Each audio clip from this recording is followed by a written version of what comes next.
இந்திய கிரிக்கெட் அணி தற்போது புதிய அத்தியாயத்தை நோக்கி நகர்ந்து கொண்டிருக்கின்றது.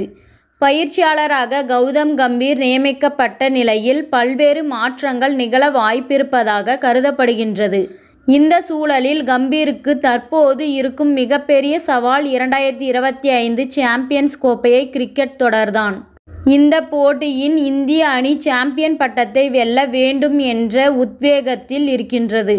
இதற்கான காய் நகர்த்துதலை இப்போது BCCI மேற்கொண்டு வருகின்றது. இதற்கு காரணம் இந்திய சாம்பியன்ஸ் கோப்பை தொடருக்கு முன்பு வெறும் 6 ஒருநாள் போட்டிகளில் மட்டுமே விளையாட இருக்கின்றது. இலங்கைக்கு எதிராக ஜூலை மாதத்திலும் இங்கிலாந்துக்கு எதிராக ஜனவரி பிப்ரவரி மாதத்திலும் இந்திய ஒருநாள் போட்டிகளில் விளையாட உள்ளது. இதனை மனதில் வைத்துக்கொண்டு இந்திய அணியில் இப்போதிலிருந்தே அணியை தயார் செய்ய வேண்டிய நிலையில் இருக்கின்றது. இந்த சூழலில் ஸ்டார் ஸ்போர்ட்ஸ் நிறுவனத்திற்கு பேட்டி கொடுத்துள்ள புதிய பயிற்சியாளர் கௌதம் கம்பீரிடம் இந்திய அணியில் எந்த மாதிரி வீரர்கள் ஒருநாள் கிரிக்கெட் பொறுத்தவரை இடம்பெற வேண்டும் என்று நினைக்கிறீர்கள் என கேள்வி கேட்கப்பட்டது. இதற்கு பதில் அளித்த கௌதம் கம்பீர், என்னை பொறுத்தவரை ஒரே மாதிரி விளையாடக்கூடிய வீரர்கள் இனி இந்திய ஒருநாள் அணிக்கு தேவையில்லை. ஒருநாள் அணியின் பல கட்ட குணங்களை உடைய வீரர்கள் அணிக்குள் கட்டமைக்கப்பட வேண்டும். உதாரணத்திற்கு ஒரு சில கிரிக்கெட்டில் ஆங்கர் ரோல் செய்யும் வீரர் வேண்டும்.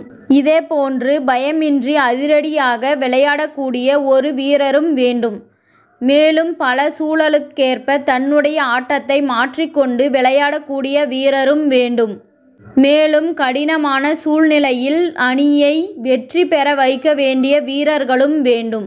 இப்படி கலவையான வீரர்கள் இருந்தால் மட்டுமே சிறந்த ஒருநாள் அணியாக இருக்க முடியும். இதனால்தான் சொல்கிறேன், ஒரே மாதிரி விளையாடக்கூடிய வீரர்கள் அணிக்கு வேண்டாம் என்று கம்பீர் கூறியுள்ளார்.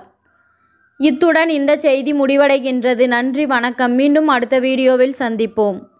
மேலும் இதுபோன்ற சுவாரஸ்யமான தகவல்களை அறிய தமிழ் சிறை சேனலை சப்ஸ்கிரைப் பண்ணுங்க, ஷேர் பண்ணுங்க, லைக் பண்ணுங்க மற்றும் கமெண்ட் பண்ணுங்க.